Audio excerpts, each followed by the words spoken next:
Shalom, Bapak Ibu Saudara sekalian, puji Tuhan bisa berjumpa lagi dalam Bible Study online CK7. Tentu kita sangat senang, happy banget ya.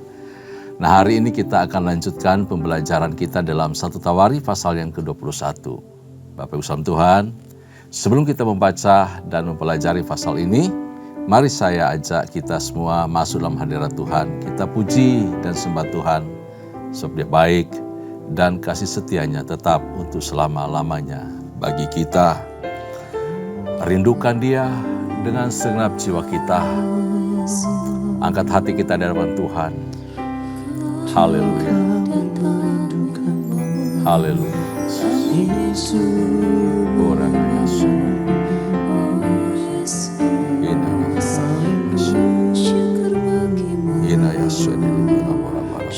Tuhan.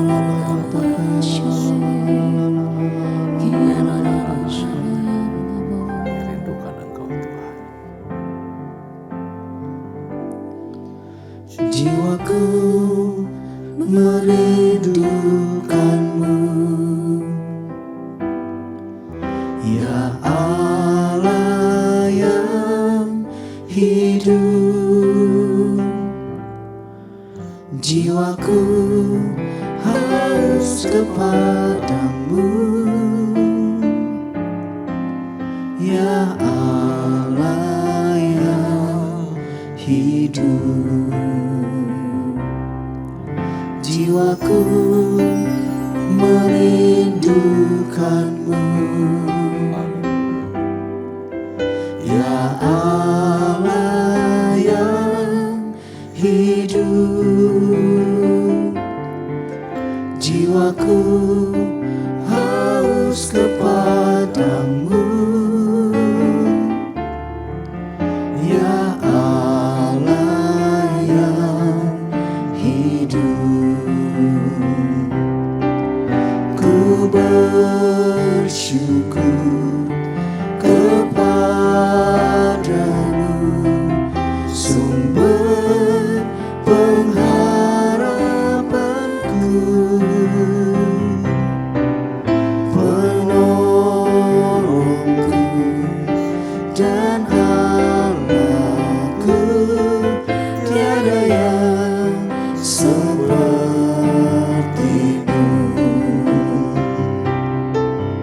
Ku bersyukur kepadamu, sumber pengharapanku, penolongku dan Allahku. Tiada yang sepertimu.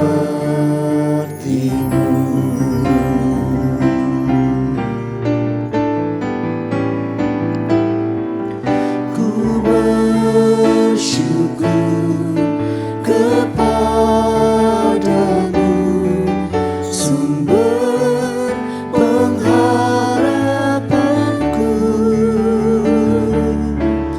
penolongku dan Allahku. Tiada yang sepertimu.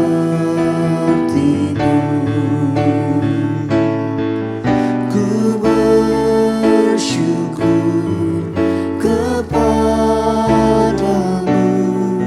sumber pengharapanku, penolongku dan Allahku. Tiada yang sepertimu. Tiada yang sepertimu.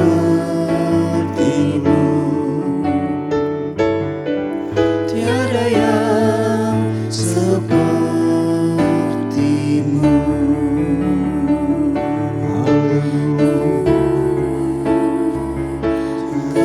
Kami bersyukur, kami bersyukur,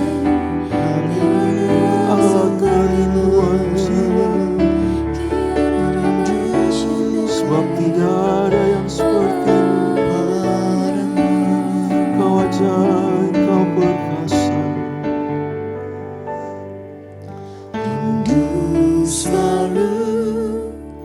bersamamu, tinggal di dalam kediaman-Mu, oh Tuhan, sebab ku sukai hadirat-Mu, tak ingin ku terpisahkan dekat denganmu. Itu yang ku rindukan,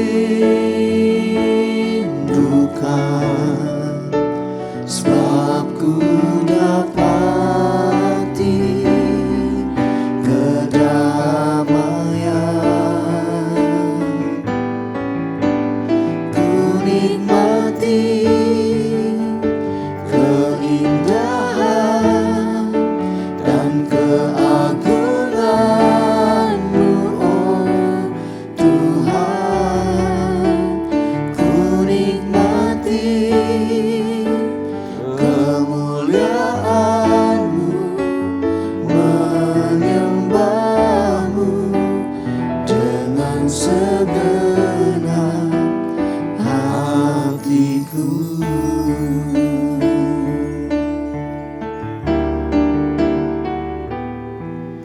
Rindu selalu bersamamu, tinggal di dalam kediaman-Mu, oh Tuhan, sebab ku sukai hadirat-Mu, tak ingin ku terpisahkan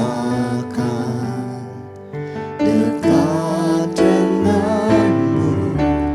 Itu yang ku rindukan, sebab ku dapati kedamaian. Ku nikmati keindahan dan keagungan-Mu, oh Tuhan. Ku nikmati kemuliaan-Mu, menyembah-Mu dengan segenap. Ku nikmati keindahan dan keagungan-Mu, oh Tuhan. Ku nikmati kemuliaan-Mu, menyembah-Mu dengan segenap. Ku nikmati keindahan dan keagungan-Mu, oh Tuhan. Ku nikmati kemuliaan-Mu, menyembah-Mu dengan segenap hatiku. Menyembah-Mu dengan segenap hatiku. Menyembah-Mu dengan segenap hatiku.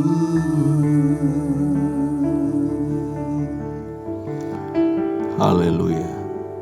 Terima kasih untuk hadirat-Mu. Kami rindu menikmati bait-Mu. Kami rindu menikmati persekutuan dengan Tuhan. Karenanya itu, kami bersyukur untuk hari ini. Kami dapat belajar dari kebenaran firman-Mu. Berkati dan urapi kami semua ya Tuhan, supaya firman Tuhan yang kami baca, firman Tuhan yang kami renungkan sebentar, sungguh-sungguh memberkati kami, sungguh-sungguh membawa kehidupan rohani kami makin bertumbuh di dalam Engkau. Terpuji namamu, berkati, urapi kami semua, hamba-Mu maupun semua jemaat Tuhan yang menyaksikan Bible Study pada hari ini. Demi nama Yesus Kristus Tuhan, kami bersyukur, kami berdoa. Haleluya, haleluya. Amin, amin. Puji Tuhan, Bapak Ibu kekasih dalam Tuhan, pada hari ini kita akan melanjutkan pembacaan kita, belajar kita melalui 1 Tawarikh pasalnya yang ke-21. 1 Tawarikh pasalnya yang ke-21. Di sini ada 2 perikop Bapak Ibu salam Tuhan di dalam Alkitab saya, halaman 455. Perikop pertama berbicara mengenai pendaftaran dan hukuman, itu dari ayat pertama sampai ayat yang ke-17. Dan perikop kedua dari ayat 18 sampai ayat yang ke-30 berbicara mengenai mezbah didirikan dekat Yerusalem, tulah berhenti. Nah, Bapak Ibu kasih dalam Tuhan, pasal 21 ini mengungkap background mengenai penunjukan oleh Allah tempat berdirinya bait Allah. Jadi Tuhan sendiri yang menunjuk, tapi dalam proses yang cukup jelimet ya. Nah, kisahnya dimulai dari kesalahan fatal yang dibuat oleh Daud. Iblis diizinkan Allah dalam hal ini memainkan perannya dalam peristiwa sensus tentara Israel. Mereka yang disensus itu usianya mesti 20 tahun ke atas. Itu sensus penduduk Israel. Karena yang didata adalah laki-laki yang berusia 20 tahun ke atas yang bisa memanggul senjata yang siap berperang. Nah, seperti apa kisahnya? Mari kita baca dari ayat pertama sampai ayatnya yang ke-13. Ayat-ayat penting saja yang akan kita baca ya. Bapak Ibu salam Tuhan, saya akan pandu kita membaca ayat ini. Demikian firman Tuhan. Iblis bangkit melawan orang Israel dan ia membujuk Daud untuk menghitung orang Israel. Lalu berkatalah Daud kepada Yoab dan kepada para pemuka rakyat, pergilah hitunglah orang Israel dari Beersheba sampai Dan. Jadi dari sebelah selatan sampai ke ujung atas paling utara. Dan bawalah hasilnya kepadaku supaya aku tahu jumlah mereka. Ayat yang ketiga, lalu berkatalah Yoab, kiranya Tuhan menambahi rakyatnya 100 kali lipat daripada yang ada sekarang. Ya Tuanku Raja, bukankah mereka sekalian hamba-hamba Tuanku? Mengapa Tuanku menuntut hal ini? Mengapa orang Israel harus menanggung kesalahan oleh karena hal itu? Namun titah raja itu terpaksa diikuti oleh Yoab. Maka pergilah Yoab menjelajahi seluruh Israel, kemudian kembali ke Yerusalem. Lalu Yoab memberitahukan kepada Daud hasil pendaftaran rakyat di antara seluruh orang Israel. Ada 1.100.000 orang yang dapat memegang pedang, dan orang Yehuda ada 470.000 orang yang dapat memegang pedang. Orang Lewi dan Benyamin tidak dimasukkannya dalam pendaftaran sebab titah raja itu dianggap keji oleh Yoab. Nah, Bapak Ibu salam Tuhan, sebenarnya kalau kita perhatikan secara normal, tidak ada yang salah dalam hal sensus, dalam hal pendataan penduduk, dalam hal ini tentara yang siap berperang. Nah, negara harus punya data jumlah penduduk setiap tahunnya bertambah berapa kira-kira. Musa juga pernah melakukan hal itu, tetapi atas perintah Tuhan tentu saja. Tetapi tindakan Daud ini rupa-rupanya dianggap dan dipandang jahat di mata Allah. Dipandang jahat di mata Allah. Akibatnya ada penghukuman yang Tuhan datangkan kepada orang Israel oleh karena kesalahan Daud. Ya. Tapi dalam hal ini Daud mengakui kebodohannya. Daud mengaku itu satu kesalahan. Nah, namun tetap Tuhan menjatuhkan hukuman kepada Daud. Kesalahan diakui, Tuhan memaafkan, Tuhan mengampuni. Tetapi konsekuensi dari pelanggaran itu harus ditanggung oleh Daud, oleh orang Israel. Lalu kemudian di ayat-ayat selanjutnya nanti kita ketemu, kita memperhatikan ya, di ayat yang ke-7 sampai ayat yang ke-13. Kalau kita baca selanjutnya bahwa Tuhan menjatuhkan hukuman kepada Daud dan Daud sendiri harus memilih satu dari 3 hukuman itu. Hukuman itu ada 3 tahun masa kelaparan, 3 bulan dikejar oleh musuh, artinya ada perang dan kalah. Waduh, ini catatan sangat berat ya buat Daud kalau sampai dia kalah. Lalu yang ketiga adalah 3 hari penyakit sampar. Nah, ditemukan bahwa ada 70.000 orang Israel mati akibat tulah tersebut. Dalam hal ini, Daud tidak memilih 3 tahun kelaparan. Daud tidak memilih bagaimana dia mengalami kekalahan di dalam medan perang. Tapi dia menyerahkan kepada Tuhan. Biarlah jatuh ke tangan Tuhan jauh lebih baik. Sebab jatuh ke tangan Tuhan, dia peroleh kasih karunia. Daripada jatuh ke tangan manusia. Daripada dikejar-kejar musuh, kalah perang, gak enak. Lebih baik jatuh ke tangan Tuhan. Dalam arti bahwa Daud memilih sebenarnya bahwa kiranya penyakit sampar lah yang terjadi. Kalau dia pilih yang pertama 3 tahun kelaparan, wah, orang Israel pasti banyak mati, khususnya yang menengah ke bawah. Pasti banyak mati. Dia sih aman. Raja aman, keluarga raja aman, terpelihara. Orang-orang kaya pasti aman, terpelihara. Bagaimana dengan orang yang menengah ke bawah? Pasti banyak yang mati. Lalu dia akan bergantung kepada negara-negara tetangga. Dia bergantung kepada mereka untuk persediaan pangan. Namun kalau dia pilih yang kedua, 3 bulan dikejar oleh musuh, ini berat banget, sulit sekali. Dia akan mengalami kekalahan dan paling banyak yang mati adalah para prajurit. Karena itu dia serahkan kepada Tuhan. Itu pertanda bahwa dia sebenarnya memilih penyakit sampar yang terjadi akibat pelanggaran tersebut. Akibatnya 70.000 orang Israel mati. Nah, Bapak Ibu kasih dalam Tuhan, setan itu membujuk Daud untuk melakukan sensus. Dalam hal ini, kalau kita perhatikan baik-baik ya, sekalipun dikatakan bahwa iblis atau setan itu melawan orang Israel dan membujuk Daud untuk melakukan sensus. Tetapi ada 2 dosa setidaknya yang diperbuat oleh Daud, baik yang dilakukan secara nyata ataupun dosa yang bersifat tersembunyi. Dosa yang bersifat tersembunyi ini yang kadangkala kita tidak bisa mendeteksi dan sulit diakui. Kalau dosa pelanggaran terhadap firman tertentu itu terlihat di dalam tindakan nyata. Tetapi yang tersembunyi di hati, wow, sulit sekali. Dan rupanya dua-duanya ini terjadi secara nyata yang letterlek tertulis dilanggar.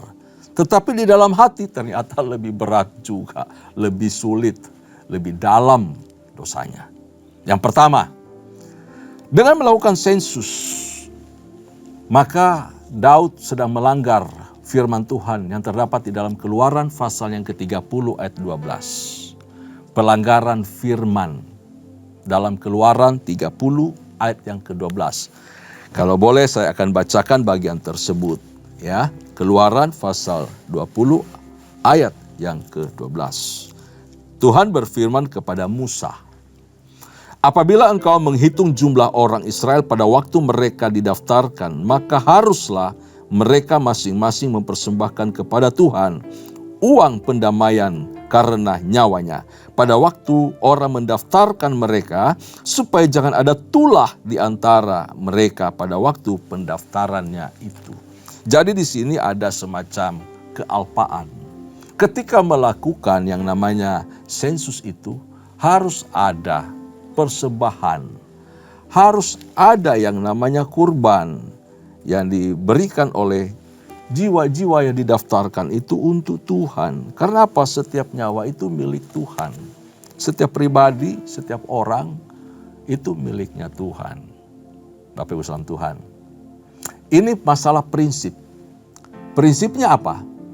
Prinsip berbicara tentang kepemilikan Tuhan atas umatnya, atas Israel. Jadi manusia hanya berhak menghitung milik pribadinya saja. Tidak boleh milik seluruh sifatnya nasional. Karena Israel itu miliknya Allah, bukan miliknya Daud. Begitu. Israel bukan milik Daud sekali lagi, tetapi miliknya Tuhan. Jika Daud menghitung jumlah penduduk, para juritnya yang berusia 20 tahun ke atas, Daud itu harus melakukannya atas perintah Tuhan. Dia harus mendengar dulu yang disampaikan oleh nabi, ya, perantara Tuhan waktu itu, atau Tuhan sendiri berbicara kepada dia. Jadi Daud harus mendengar perintah datang dari Tuhan, dan diberitahu tadi dia harus, atau orang-orang yang didaftarkan itu harus memberikan persembahan. Daud harus menerima uang tebusan untuk perhitungan itu dan dibawa ke rumah Tuhan. Dibawa ke hadapan Tuhan. Bapak Ibu kekasih di dalam Tuhan, yang kedua, dosa yang kedua. Jadi tadi pelanggaran bersifat nyata, melanggar firman, tapi yang kedua adalah di dalam hati ini, urusan kesombongan. Urusan kesombongan. Perhitungan antara Allah, menghitung tentara Allah, menghitung prajurit Israel, tidak harus sesuatu tindakan yang salah sebenarnya. Menghitung jumlah penduduk tadi ya, tidak harus bersifat salah atau kekeliruan, tidak. Karena hal yang sama pernah terjadi juga waktu Daud dikejar-kejar oleh Saul.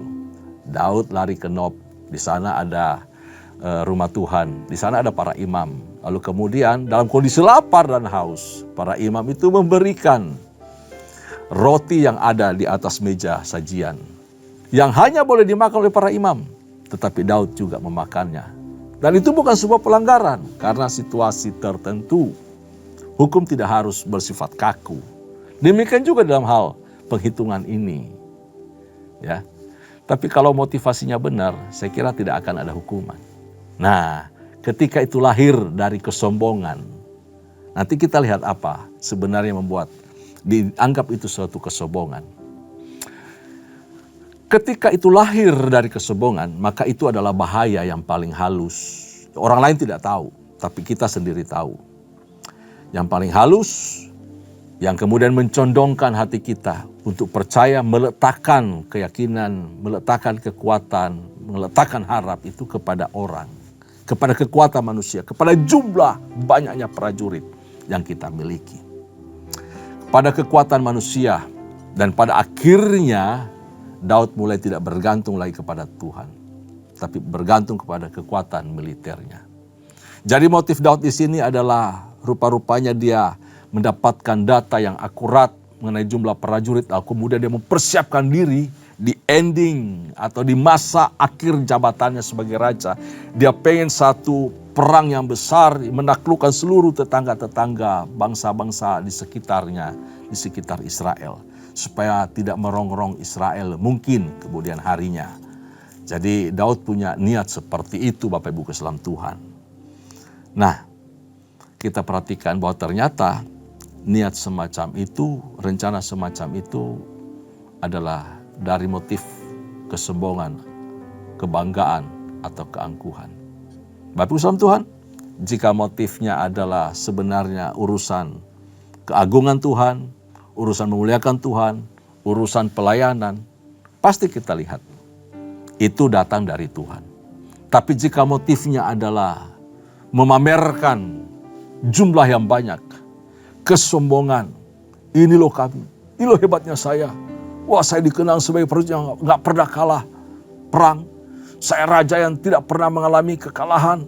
Saya raja membuat Israel maju dan besar. Tetangga-tetangga kalah semua, bahkan ditaklukkan. Nah, saya kira itu sudah menyimpang dari rencana Tuhan. Dan itu tentu berasal dari setan. Karena itu dimulai iblis bangkit melawan orang Israel. Dia yang membujuk Daud untuk menghitung orang Israel. Jadi Daud kena makan di sini ya. Tuhan sengaja memang pakai iblis mengecoh. Karena apa? Sudah ada benih di dalam hati Daud seperti itu. Lalu Yoab diberitahu tadi ya, bahwa Yoab itu dapat membaca motif di balik penghitungan, di balik dari sensus itu. Bahwa tujuannya adalah kebanggaan Daud. Karena itu Yoab berbicara dengan sangat bijaksana supaya Daud tidak tersinggung. Dan kemudian dia melaksanakan apa yang menjadi niat dari Daud. Bapak Ibu saudara Tuhan, sekali lagi yang diinginkan Daud adalah bertambahnya bangsa itu. Dia mau lihat ya betapa besar prajurit yang dimilikinya. Dia mungkin mengukur jumlah pasukannya itu. Ya, setelah itu dia bisa berbangga. Nah, ini satu hal yang membuat Daud pada akhirnya sedikit waktu, sedikit kesempatan, dia mengalami kondisi tidak berkenan di hadapan Tuhan. Dia mau melihat bagaimana Israel itu tumbuh, Israel itu berkembang, Israel itu jaya selama masa pemerintahannya. Dia bisa berbangga, wow, aku luar biasa. Ya, nah ternyata penghitungan itu hanya untuk pujian terhadap diri sendiri. Tadi kita lihat ayat yang ke-6 ya, mengenai bagaimana Yoab tidak menghitung orang Lewi dan juga orang Benyamin. Dia tidak menghitung. Kenapa? Ada beberapa alasan sebenarnya Bapak Ibu saudara Tuhan. Dianggap keji oleh Yoab karena orang Lewi itu memang tidak boleh dihitung. Tidak termasuk di dalam kelompok prajurit. Mereka bertugas untuk melayani Tuhan di rumah Tuhan, di kemah Musa, di Bait Allah, ya. Jadi umat Lewi tidak boleh dihitung sebagai prajurit. Lalu kemudian dia mengabaikan suku Benyamin. Kenapa suku Benyamin itu diabaikan, tidak dihitung? Si Yoab ini tahu persis, waduh, kalau datang hukuman dari Tuhan nanti, ini orang Lewi kan jumlahnya sedikit. Kalau ada apa-apa musnah mereka. Orang Lewi itu pernah hampir habis waktu dihukum oleh saudara-saudaranya suku-suku lain dalam kasus Gibea ya. Gibea. Orang Lewi hampir habis, hampir musnah. Karenanya itu Yoab tahu persis kondisi akan ada hukuman dan dia tidak mau menghitung orang Benyamin. Dalam hal ini ya, maaf, orang Benyamin. Jadi suku Lewi tidak dihitung karena mereka adalah dikhususkan untuk melayani Tuhan. Dan kemudian Benyamin karena jumlahnya sudah sedikit, tidak boleh dihitung. Nah itu Bapak Ibu saudara Tuhan, mengenai dua suku di ayat yang ke-6 tidak didaftarkan oleh Yoab. Nah, kita akan perhatikan di ayat 7 sampai 8. Ayat 7 sampai ayat yang ke-8. Berbunyi demikian, tetapi hal itu jahat di mata Allah, sebab itu dihajarnya orang Israel. Lalu berkatalah Daud kepada Allah, aku telah sangat berdosa karena melakukan hal ini. Maka sekarang jauhkanlah kiranya kesalahan hamba-Mu, sebab perbuatanku itu sangat-sangat bodoh. Wow, ini satu kondisi yang dipaparkan oleh penulis Tawarikh. Bagaimana sebenarnya hati seorang Daud. Sudah dalam keadaan salah dan berdosa, tetapi hatinya mudah sekali untuk takluk, untuk dijamah oleh Tuhan. Merasakan, mengetahui bahwa dia bersalah, dia berdosa, lalu berbalik minta ampun sama Tuhan.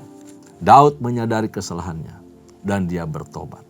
Ini karakter asli seorang Daud, Raja Israel. Orang yang berkenan di hati Tuhan. Bukannya pribadi tanpa dosa. Bukanlah pribadi yang tidak tersentuh oleh kesalahan, kelemahan, dan dosa. Tetapi pribadi yang memiliki hati yang peka. Hati yang tanggap. Hati yang mudah sadar terhadap dosa, bahaya dosa ketika dia melakukannya. Lalu cepat-cepat berbalik. Cepat-cepat minta ampun. Dan mengakui kesalahannya di hadapan Tuhan. Bukan terhadap orang lain. Bukan terhadap dirinya. Tetapi terhadap Allah ia berdosa. Jadi kepentingan dari pasal ini sebenarnya Bapak Ibu Salam Tuhan, baik pasal 20, 21, ini sebenarnya menyingkapkan karakter Daud yang sesungguhnya. Bahwa ia sadar, ia menyesal, dan ia bertobat. Ayat 10 sampai ayat yang ke-12 kita akan baca bagian ini. Pergilah, katakanlah kepada Daud, beginilah firman Tuhan, 3 perkara kuhadapkan kepadamu, pilihlah salah satu daripadanya, maka aku akan melakukannya. 3 tahun kelaparan, atau 3 bulan lamanya melarikan diri dari hadapan lawanmu, sedang pedang musuhmu menyusul engkau, atau 3 pedang Tuhan, yakni penyakit sampar, ada di negeri ini, dan malaikat Tuhan datangkan kemusnahan di atas seluruh daerah orang Israel. Maka sekarang timbanglah, jawab apa yang harus kau sampaikan kepada yang mengutus aku. Lalu berkatalah Daud kepada Gad, sangat susah hatiku, biarlah kiranya aku jatuh ke dalam tangan Tuhan, sebab sangat besar kasih sayangnya, tetapi janganlah aku jatuh ke dalam tangan manusia. Itu yang tadi sudah kita bicarakan. Hati seorang Daud ketika diberitahukan hukuman, dia tidak berontak kepada Allah. Ya, Bapak Ibu saudara Tuhan, Tuhan itu memberikan hukuman yang sebenarnya tidak ringan. Itu hukuman yang sangat berat. Lalu Daud itu seperti dikasih cambuk. Tapi tongkatnya sendiri dia yang pilih. Gitu. Cambuknya itu dia yang pilih. Itu anugerah Tuhan. Coba kalau Tuhan tidak tawar-menawar. Aduh, hukumannya, akibatnya, dampaknya kita nggak bisa. Ini ya, sangka ya. Tetapi hebatnya Tuhan itu 3 hukuman dikasih. Daud suruh pilih salah satu yang mana menurut kamu ringan. Menurut kamu pantas berlaku atau terjadi terhadap Israel oleh karena dosamu. Itu anugerah Tuhan, itu kemurahan Tuhan. Bahkan dia memberitahukan, biarlah kiranya aku jatuh dalam tangan Tuhan, sebab sangat besar kasih sayangnya. Wow, daripada jatuh di tangan musuh, lebih baik di tangan Tuhan. Disiplinnya Tuhan itu jauh lebih indah, lebih ringan, lebih enak daripada jatuh ke tangan musuh. Ayat-ayat selanjutnya kita perhatikan Bapak Islam Tuhan. Tahu bahwa Daud itu bangga ya dengan umatnya, siap menerima konsekuensi. Padahal sebenarnya Daud sendiri melihat kalau sanksi yang diberikan itu dia tersayat-sayat, dia menderita, dia menangis, dia memohon, lebih baik aku, lebih baik keluargaku saja yang dihukum oleh Tuhan. Jangan biarkan bangsa itu mengalaminya. Jangan biarkan umatmu mengalaminya. Wow. Kalau kita perhatikan, Bapak Islam Tuhan, ternyata sesuatu yang kita banggakan itu, sesuatu yang kita sombongkan sebenarnya tidak membuat nilai lebih dari diri kita. Itu malah memberi nilai rendah. Ya, itu melemahkan kita. Dan keadilan Tuhan bahwa ketika kita sombong, Tuhan mengurangi apa yang kita sombongkan. Tuhan mengurangi apa yang kita miliki. Itu cara Tuhan. Daud pengen menghitung, melihat jumlah besar yang dimilikinya. Tetapi disiplin Tuhan turun, hukuman Tuhan turun akibat pelanggaran itu, jumlahnya dibuat berkurang. 70.000 bukan jumlah yang sedikit, Bapak Ibu saudara Tuhan. So kalau Tuhan beri kita berkat anugerah sekarang ini, mari kita bersyukur sama Tuhan. Kita persembahkan buat Tuhan. Bukan buat gagah-gagahan, bangga-bangganya kita. Kalau kita bangga dan kita puas dengan itu dan menjadi sombong, Tuhan akan kurangkan semua yang sudah harusnya menjadi bagian kita. Bapak Ibu saudara Tuhan, kita perhatikan ya. Daud itu merendahkan diri. Begitu hukuman itu disampaikan, Daud merendahkan diri. Dia sujud bersama tua-tua, lalu dengan kain kabung, dengan karung goni, sujud menyembah Tuhan, mohon ampun sama Tuhan. Nah perhatikan, ketika jatuh hukuman begitu banyak, Tuhan juga menyesal. Waduh, jumlahnya berkurang ya. Jumlahnya berkurang. 70.000 binasa habis oleh karena penyakit ini. Dan bagaimana dia melihat hati Daud, para tua atau Israel yang bertobat itu. Dia merespon. Allah merespon. Stop! Berhenti!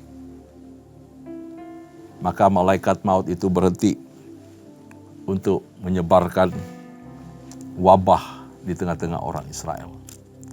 Bapak Islam Tuhan, pelajaran rohani dari pribadi Daud harus kita contoh. Bagaimana dia merespon, dia menerima koreksi dari Tuhan terhadap dosanya.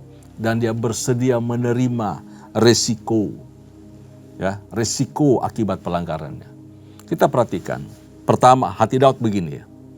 Hati Daud seperti ini. Dari apa yang kita baca, dari apa yang kita renungkan di pasal 21 ini. Begini nih, di ayat yang ke-8, bahwa dia membuat pengakuan dan sangat menyesal atas dosanya.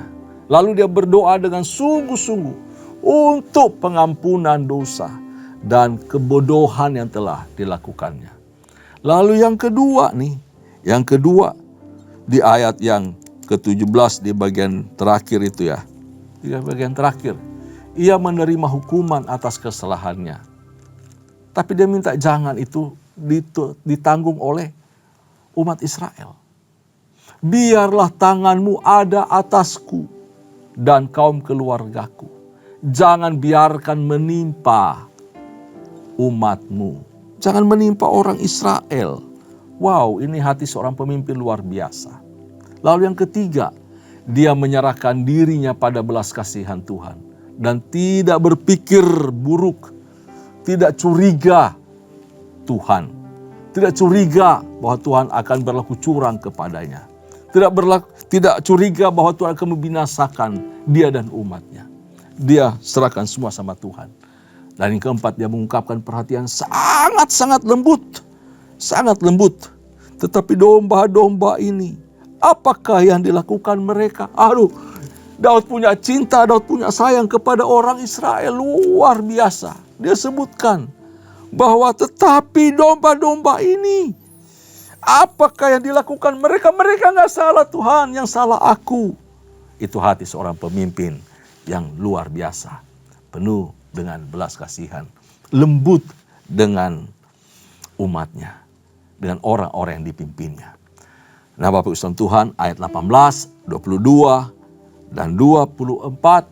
Di sini bicara mengenai petunjuk diberikan kepada Daud oleh Tuhan untuk membangun mezbah di tempat pengirikan Ornan. Ini adalah bentuk rekonsiliasi, perjanjian damai antara Tuhan, Daud, dan Israel. Daud segera melakukan tawar-menawar. Nanti Bapak Ibu bisa baca ya bagian ini karena cukup panjang. 18 sampai ayat yang ke-30. Bahkan pasal 22 ayat 1 juga boleh bisa dilanjutkan di sana. Bahwa Daud itu melakukan tawar-menawar dengan Ornan ya, untuk tempat pengirikan yang dimilikinya. Gitu. Ornan di sini sama dengan Arauna ya, Arauna. Nah, karena dia tidak akan mempersembahkan korban atas biaya orang lain. Ini nih karakter Daud, tidak mau, saya kan raja, saya ngambillah lahan itu, buat saya lah itu. Ya, saya mau buat Tuhan, saya mau serahkan buat Tuhan, mau dirikan mezbah korban bakaran. Tetapi Daud tidak. Sekalipun dikasih gratis, Daud menolak. Ya, Daud membayar, lalu dikatakan jumlahnya sebesar 600 sikal emas. Jadi jangan ambil untungnya, maksudnya mumpung. Aji mumpungnya ini bahaya, Bapak Islam Tuhan. Daud tidak aji mumpung. Daud itu berkorban, Daud itu membeli. Tempat pengirikan milik Ornan ini atau Arauna berada di Gunung Moria. Tempat Ishak hendak dipersembahkan. Tempat Abraham membawa Ishak dan dipersembahkan kepada Tuhan. Nah, mezbah dan bait suci Tuhan dibangun di Gunung Moria, di Bukit Moria. Kelak, Bapak Ibu Saudara Tuhan, tempat ini akan mengubah fokus dunia. Bahwa ternyata bukit ini, tempat di mana bait suci nanti dibangun, mezbah dibangun, itu mempengaruhi sejarah dunia, sejarah keselamatan. untuk seisi dunia yang dikerjakan oleh Kristus. Nah, dengan mempersembahkan korban bakaran dan korban keselamatan di sana, Daud mengerti bahwa sesungguhnya 70.000 sebagai korban, sebagai akibat dari dosa atau kesalahannya itu tidak bisa menebus kesalahan, tidak bisa menebus dosa yang diperbuat oleh Daud. Ya, karena itu dibutuhkan namanya korban pendamaian. Hanya korban pendamaian yang dapat dilakukan sebagai pengganti daripada dosa dan kesalahan. Untuk tujuannya apa? Bersekutu dengan Tuhan. Nah, Daud melakukan itu, Bapak Ibu saudara Tuhan.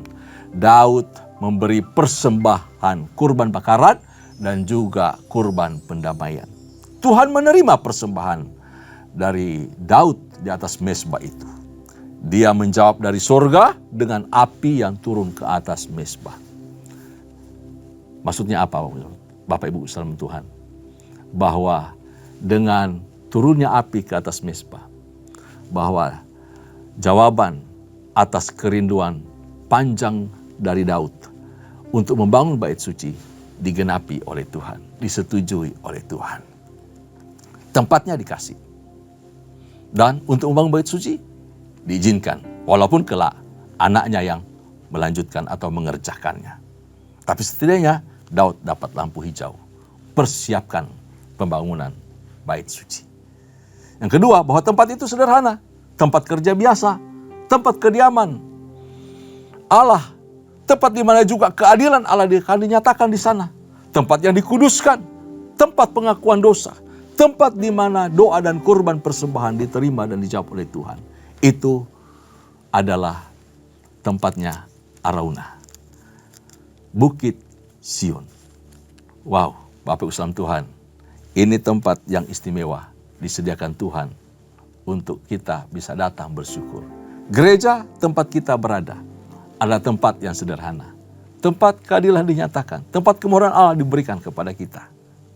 Tempat kita bisa datang untuk bersekutu dengan Tuhan. Temukan itu dan hiduplah untuk mempersembahkan hidupmu, hidup kita kepada Tuhan sebagai kurban yang kudus, kurban yang hidup, kurban yang berkenan di hadapan Tuhan. Tuhan Yesus memberkati. Tundukkan kepala, kita berdoa. Bapa Surgawi, jika Tuhan memberikan petunjuk kepada Daud, tempat letak di mana mezbah, di mana bait Allah akan dibangun, rumah Tuhan akan dibangun, tapi lewat peristiwa yang sangat luar biasa. Kami juga umat-Mu. Kami telah diperdamaikan oleh kurban Kristus.